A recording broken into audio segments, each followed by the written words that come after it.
I mean, we go from one coach to the next in different playbooks, man. It's hard to kind of, especially going from rugby like that. I mean, I watch the games. Not sure how I don't even know they have plays. I don't know what they do. But it's like, it's basically everybody blocking somebody's runs. In space, Jarryd Hayne's a beast, but NFL, man, you got X's, O's, Y, Z slots, all this. You can't figure all that out in a short amount of time. I know rugby and football, they're pretty similar, but in a lot of ways, a lot different.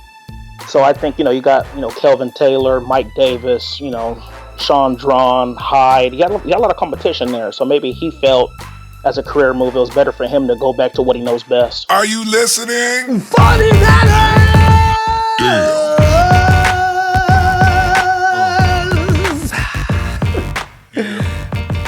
I have to do it again. I need to apologize for my rude and uncivilized behavior toward the reality boys.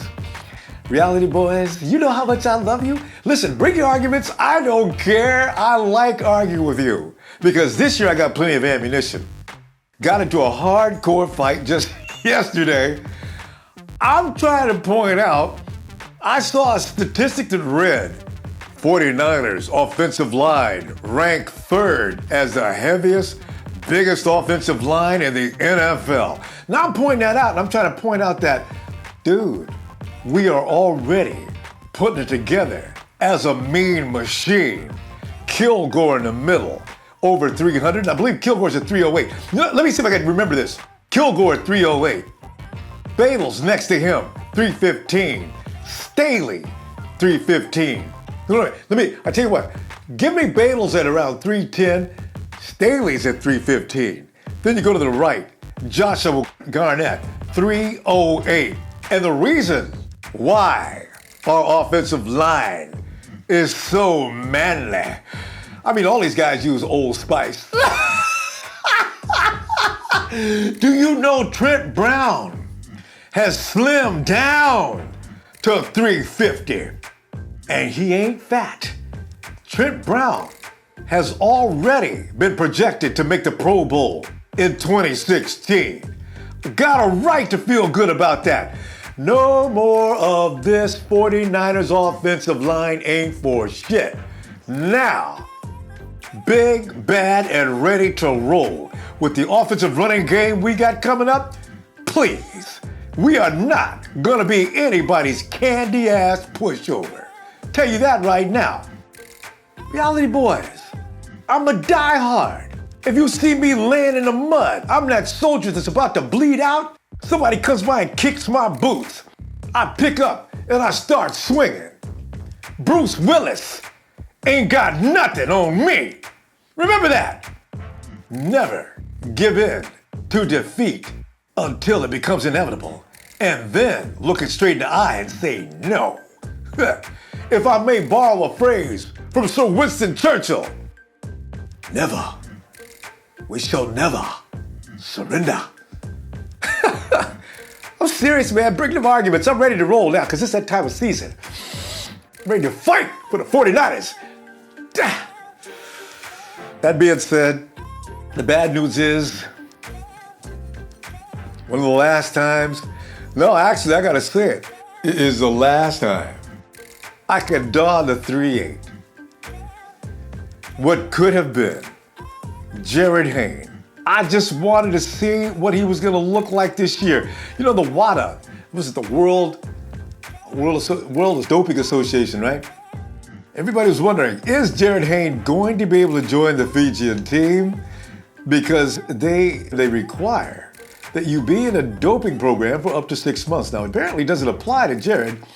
The ruling is, if you're being selected to an international team for the first time, you're not subjected to that kind of testing, and it's okay. They only apply that test apparently to people who they suspect could be doing illegal paraphernalia. So Jarryd is in, and I've heard from some Australians, he ain't even gonna make that team.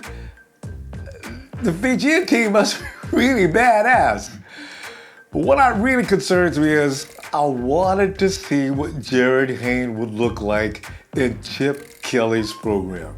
That's all I wanted to know.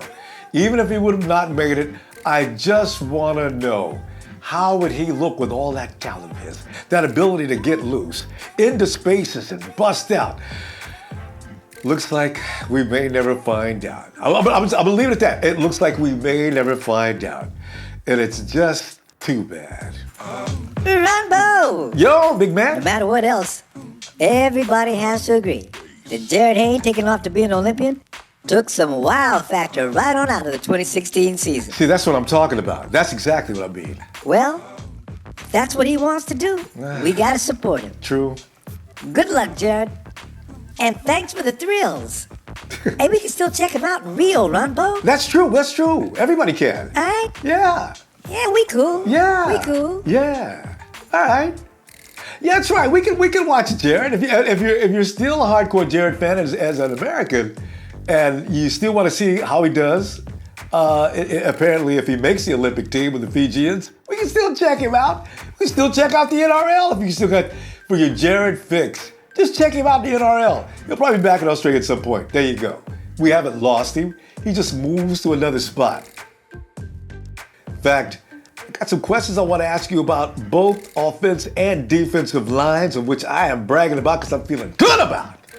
And also, your feeling on the exit of Jarryd Hayne. Fam, here we go again. It's time to go beat somebody across the USA that is a 49er fan, going down to Memphis, Tennessee. Got Justin. Oh, Justin, man, a lot of trauma, man, in the last 24 hours. Who knew?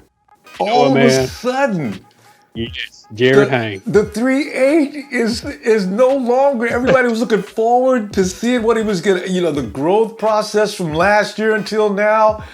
What has he learned? Is he going to be able to apply it on the field? Bring back that excitement from last preseason, and boom, gone, just like that. You know what?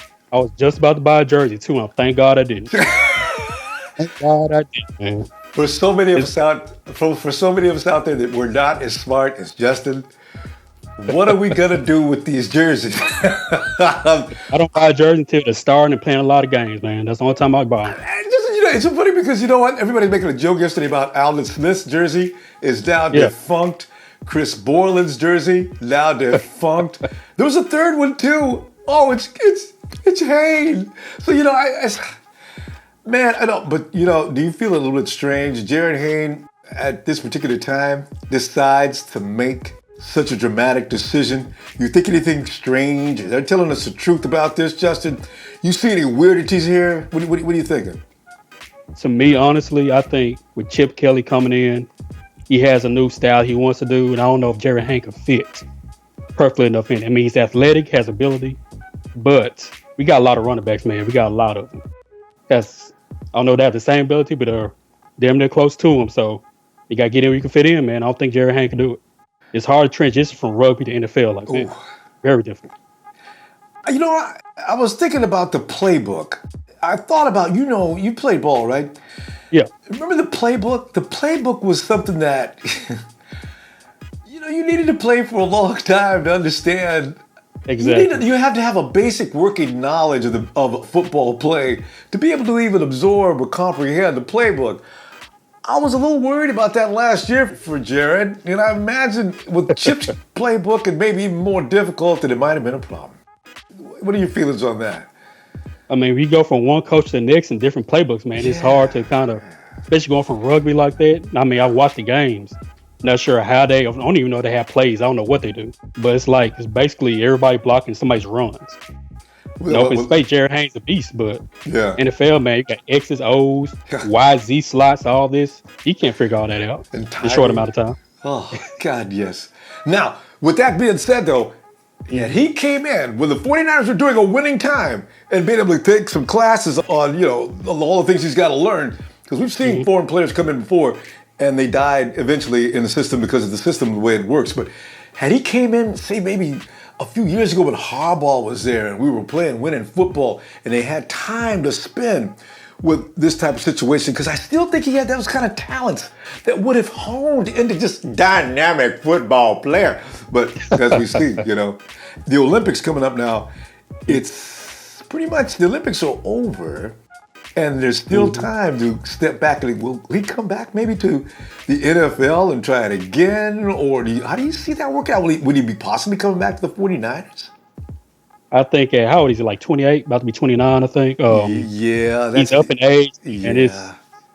he's in good shape, but man, you can't defeat Father Time, man. You can't do it. He's got So a winning record.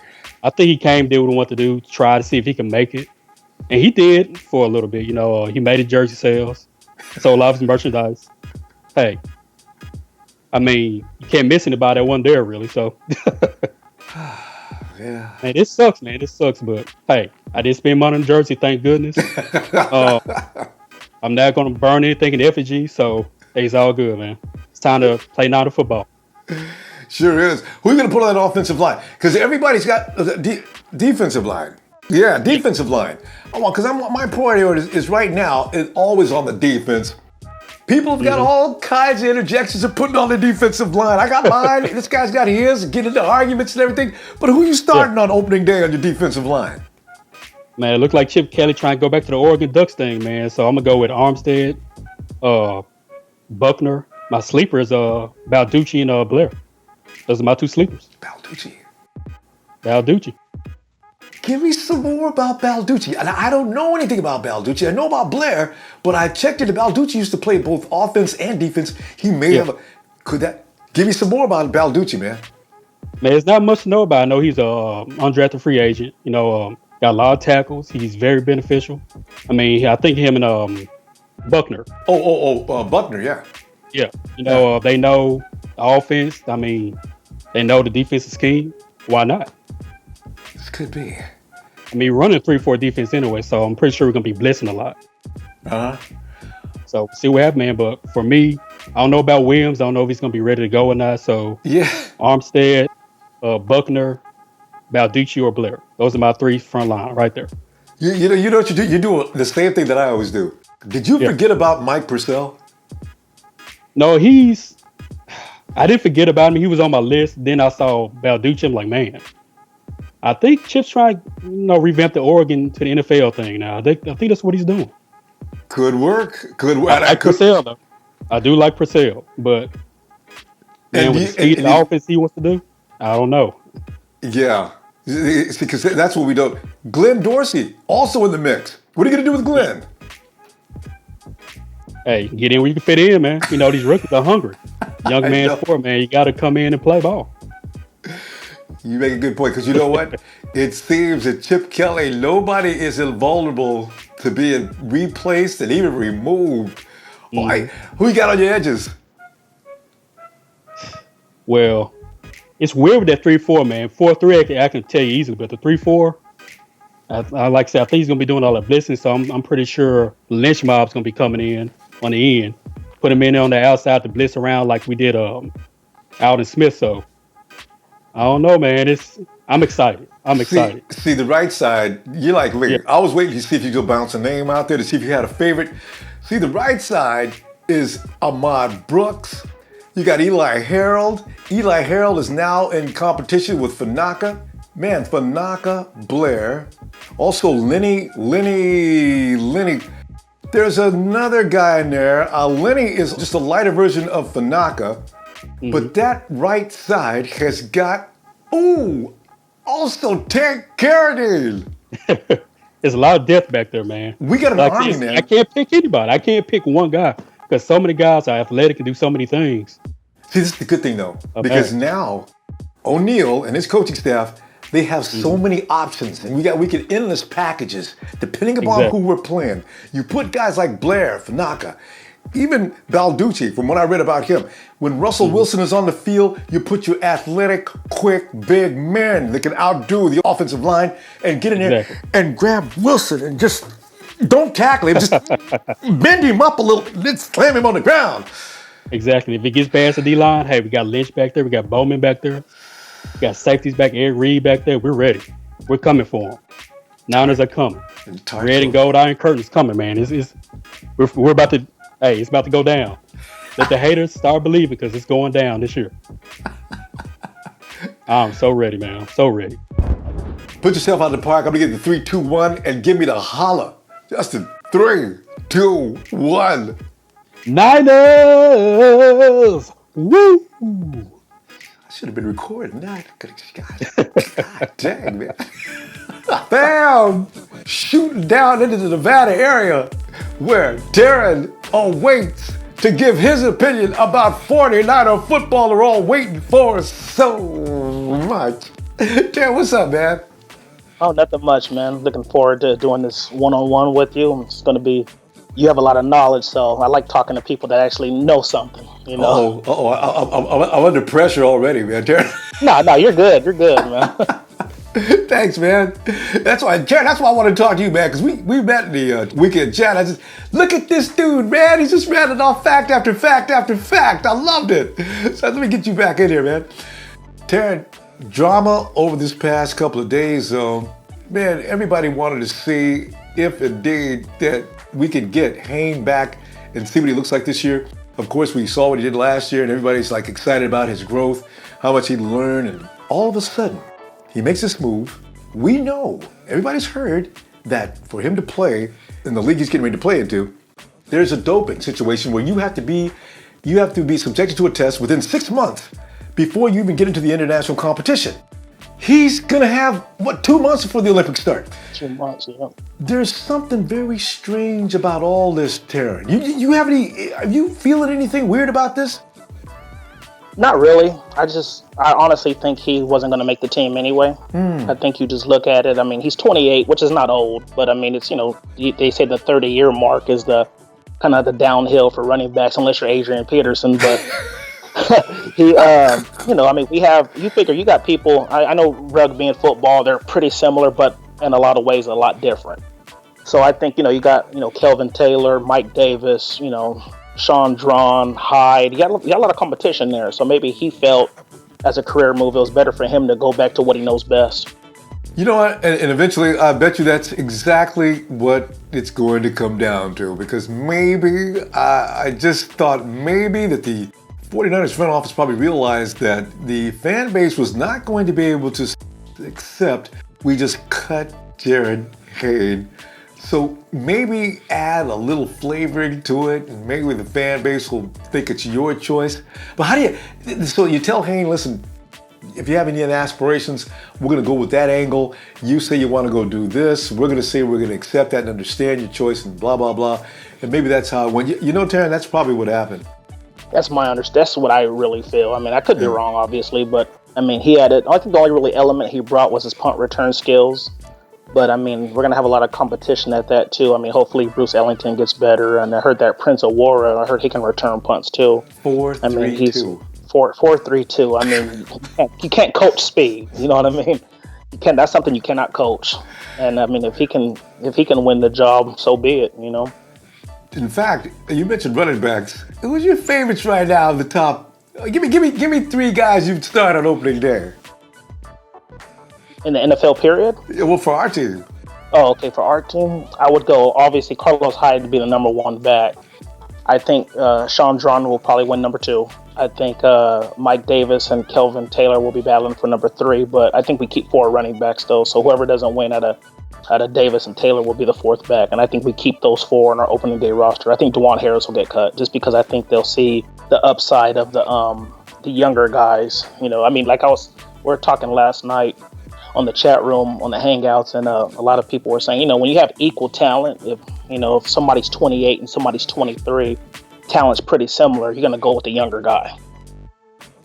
DeJuan Harris, I'm starting to feel isolated and alone. I like DeJuan Harris. I put him either a close number 2 or right at number 3. This is going to be interesting to see because I like the way he explodes into that hole and he's out of here. So, okay, here you go. It's always good to see other people's opinions on certain things. And running backs, I'm really... Kelvin Taylor's going to come in and he's letting everybody know right now, listen, I've been abused and I had no business being drafted at this point in the draft and I'm coming out and somebody better look out. I kind of like that attitude in him already, so I'm kind of excited about that. So you're right. Mike Davis, yeah. Mike Davis, I'm not sure about Mike Davis, but yeah, we'll see, He may have improved since last season. Could have, yeah. And I look at Kelvin Taylor too, and for him to have over 500 touches without 1 fumble is pretty impressive. See, those are numbers I haven't seen yet. Say what? Yeah, it was like I can't remember exactly. It was like 390 something carries, and then 115 catches or something like that. And every touch, he's never fumbled one time. I love a running back that can avoid that. Because even Adrian Peterson, as good as he is, you'll never get no 100, 200 carries without a fumble. He lost that game last year against Seattle. You know what? I don't know why I recall that game as angry as I was after the Hawks escaped a beatdown. I was so excited when he was getting ready to kick that field goal, and then you go back to the play where Adrian Peterson fumbled the ball. The almighty Adrian Peterson says he's going to play for another 5 or 6 years. I digress. Let's get back to it. Now, with that being said, let's build that offensive line right now. Who you got in the offensive line? Ted, I'd love to know your opinion because there's so many choices here. We brought in some new talents. We got some guys that need to leave in order to make room for the newer guys coming in that have got the best skills. Who can you project right now? Starting 5. Starting 5? Well, I like a little balance on my offensive line, so everybody keeps saying Zane Beadle's on the left guard spot, but I mean he's a kind of a finesse tackle, and so is guard, excuse me. And Joe Staley's a finesse tackle. He's not a mauler, you know what I mean? Yeah. So I think you get Josh Garnett, put him next to Staley. You get the veteran with the rookie to kind of help his deficiencies and stuff like that. So I would like Staley and Garnett on the left, and you got Kilgore at center. Then I would go Zane Beadles at right guard, and then I would go Trenton Brown at right tackle. Oh. We are in lockstep. You put the 2 youngsters in there, exactly the ones I wanted. This is, to me, you always question your own opinions, but I says, am I right in thinking that if you put Garnett and Brown in that lineup, surrounded by the veterans, because you already got Kilgore at center, most likely nobody's going to beat him out. We're not going to put Marcus Martin back at center ever again, if we can avoid that, right? You got Beadles and you got Staley. That's 3 potential All-Pros. Beadles and Staley have already been to the Pro Bowl, and Kilgore probably should. So you put the 2 youngsters with the highest amount of ceiling, with the potential to the moon. Together with that 3, people will stop sand tearing. I run into this every time I get on Twitter, Instagram, any other place.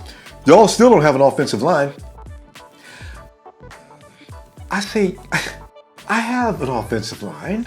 In fact, I think it could be one of the better offensive lines in the league. How do you think they're going to compete? And the Seahawks offensive line will not compete when you talk about guys like Jermaine Ifedi and some other people that try to make shift into offensive linemen.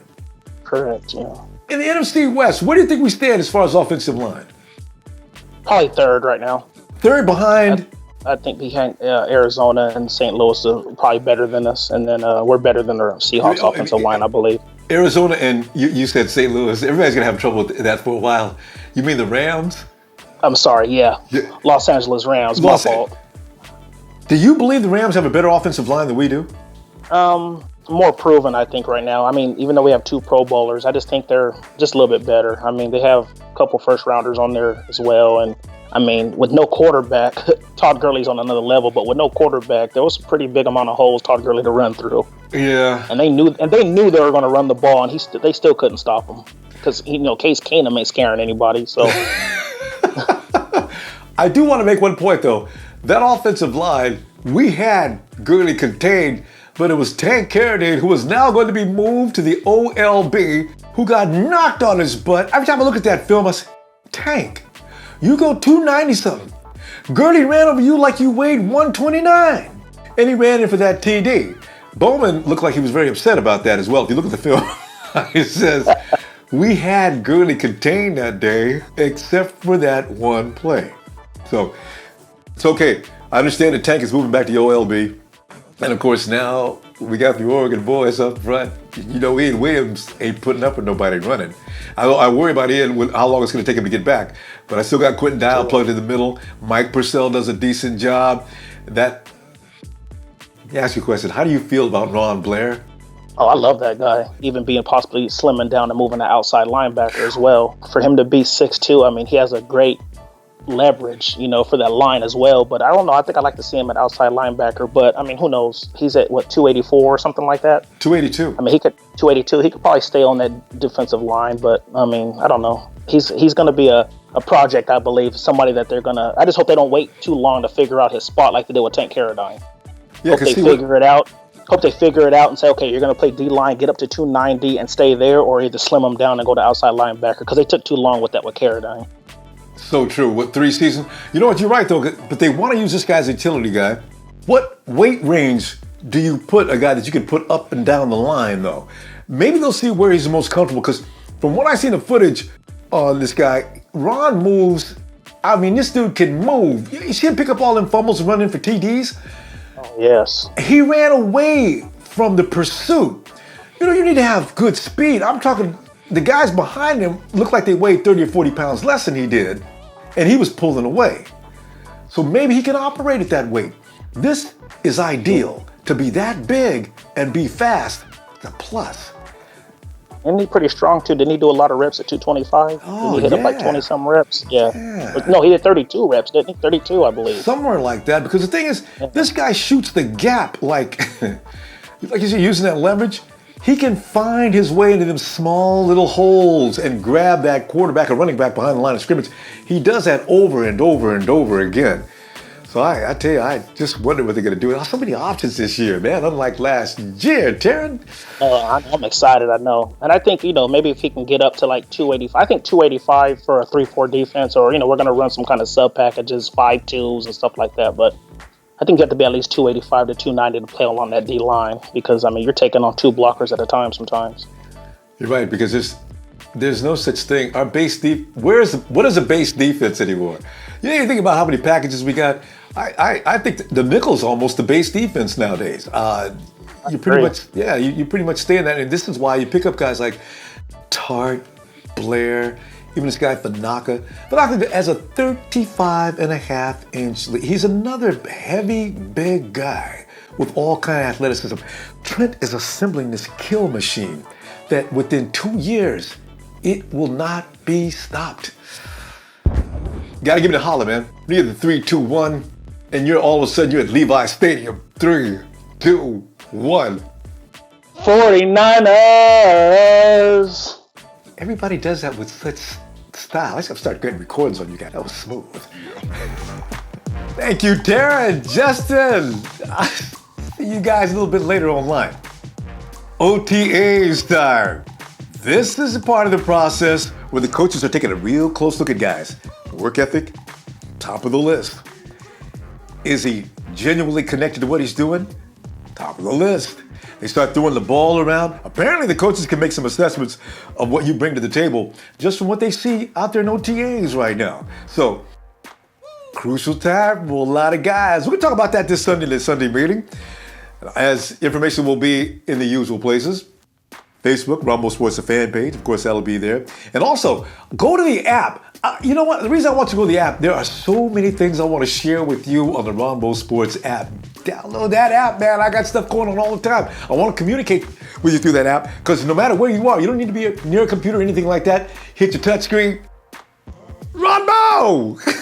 All right, do that. Also, a couple hours before we even start the meeting, there'll be information also on Instagram and Twitter. And I look forward to seeing you Sunday. Hey, like if you do, please share and subscribe. And we'll meet again shortly. Oh, wait, whoa. Podcast. Look on the app. I was just talking about it a minute ago. Look on the app. You'll see instructions on how you can be a part of this video as well as a podcast. But don't leave that out. I'm looking forward to joining you. Bam. Get on it. Wait. 7, 6, 5, 4, 3, 2, 1. Niners!